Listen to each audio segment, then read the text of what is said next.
Welcome, and thank you for joining us on this first episode of the Santa Rosa Rebelcast. I am Carl Patrick.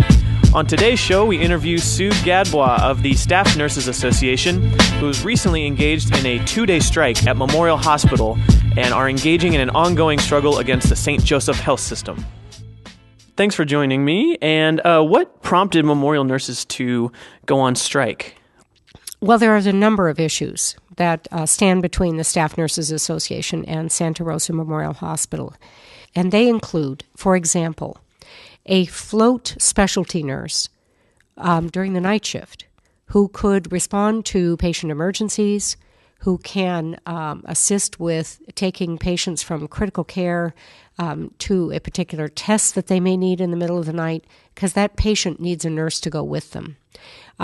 Helping the emergency department with particularly ill patients that they have in the middle of the night. So that's one example.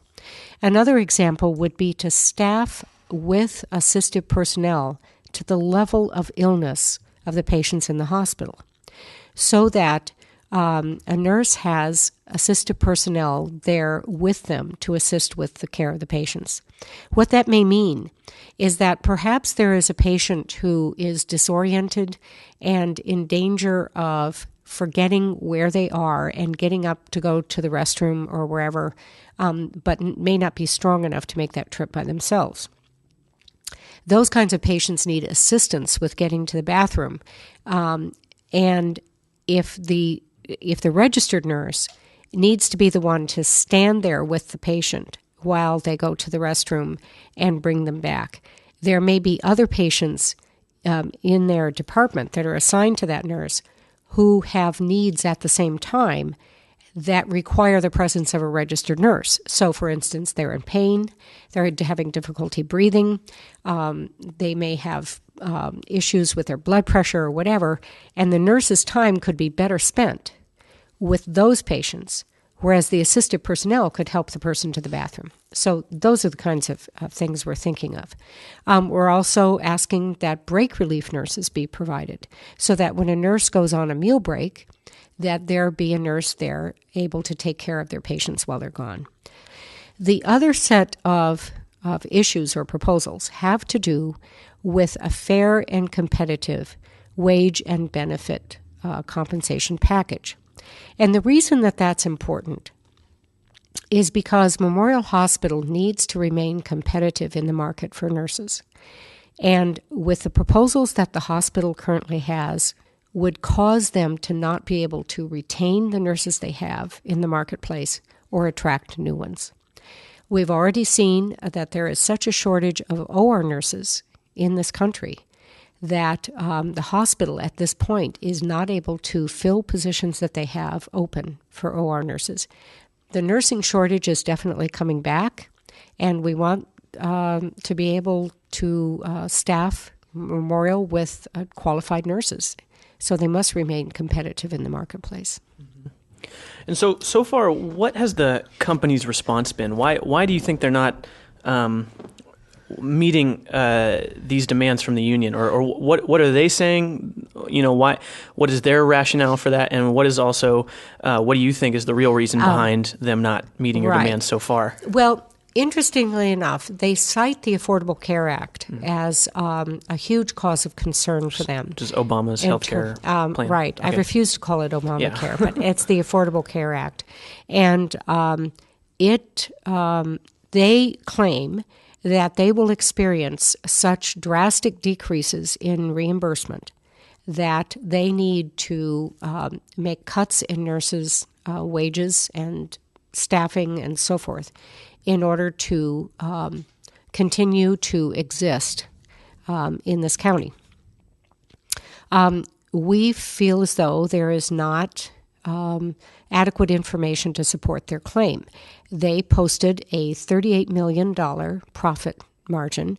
I should restate that because in a nonprofit hospital, there's no such thing as profit, but it's an operating margin, which anyone else would call a profit margin, in the fiscal year ending June 30th and of 2012. That's huge compared with other hospitals in the area. The other thing that we know about the Affordable Care Act is that their claims that, in fact, their reimbursement will decrease are not supported by all of the research available. So, for example, right now, Memorial Hospital treats patients whose care they just write off because there isn't the person doesn't have insurance, the person isn't able to pay, and so the cost of the care is just written off. With the Affordable Care Act, these people will have insurance.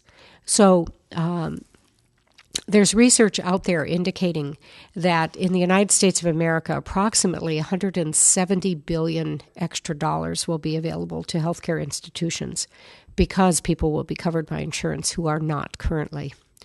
And the other thing that we know is that the California Hospital Association and the American Hospital Association both wholeheartedly supported the Affordable Care Act. It's hard for us to believe that they would have done so if they felt as though their constituents would be so harmed by the act. Mm-hmm. So what do you think their real motivation is then behind their refusal to meet your demands? Well, and actually, let's be clear. I mean, we do have proposals on the table, the staffing proposals that I spoke of. But the quote-unquote takeaway proposals that the hospital's proposing are the economic proposals that are on the table. SNA has very few economic proposals on the table, so it's not even so much a question of them meeting our demands as us not meeting theirs. So, Right. So, Memorial nurses have twice in the last few months voted to hold a temporary strike, a short, right. 3-day, I think, strike both times.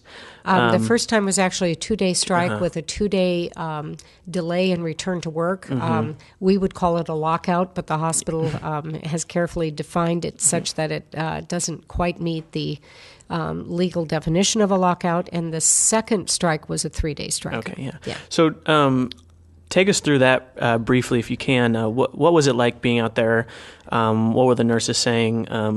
And do you feel like it had an effect on the hospital? Well, I would certainly think it would. I mean, a strike is such a serious step to take that I can't help but think that it must have had an effect on the hospital.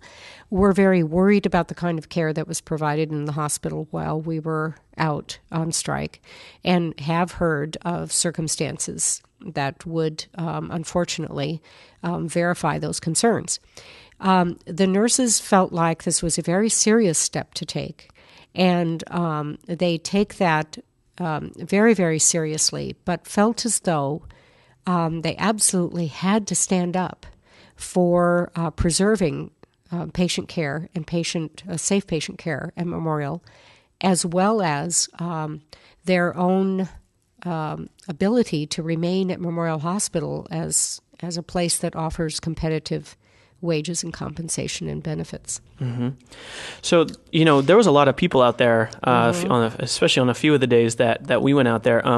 Besides the nurses at Memorial, I know that at least this last time, the stationary engineers were joining you as well.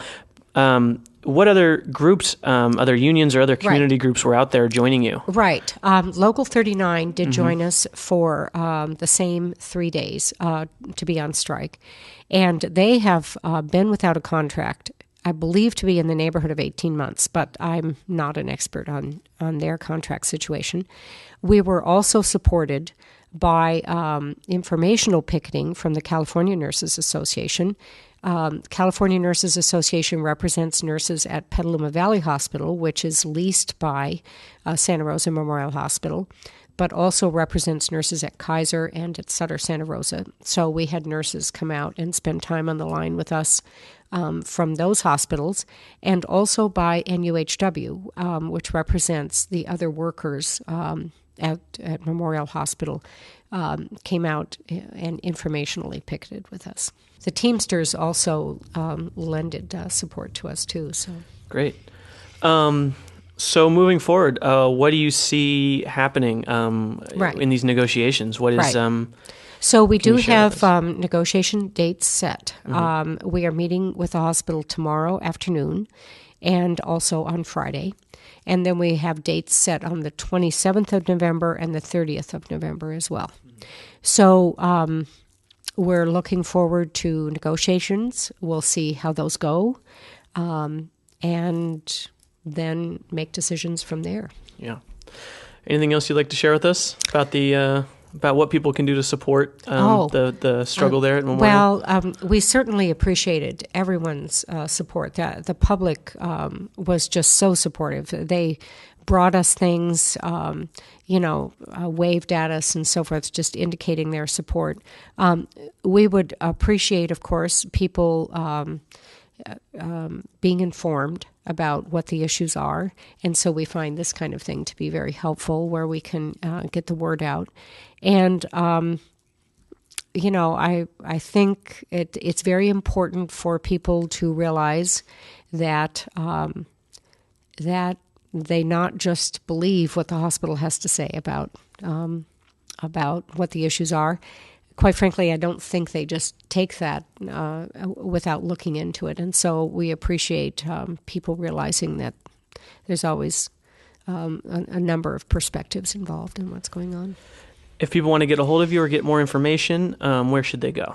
Well, we are in the phone book under the Staff Nurses Association.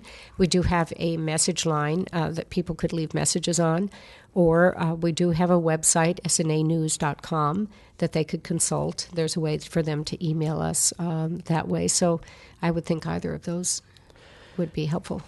Great. Sue, thanks for joining us and letting us talk to you today. Sure. I appreciate it. Thank you. That's it for this edition of the Santa Rosa Rebelcast. Make sure to check out Occupy Santa Rosa General Assembly every Thursday at 5 p.m. at the Peace and Justice Center of Sonoma County, 467 Sebastopol Avenue in Santa Rosa. Also, make sure to check us out on the web, facebook.com/OccupySR, on Twitter at Occupy Santa Rosa, or check out osrga.net for a full list of working groups and upcoming events. Thanks for joining us, and we'll see you later.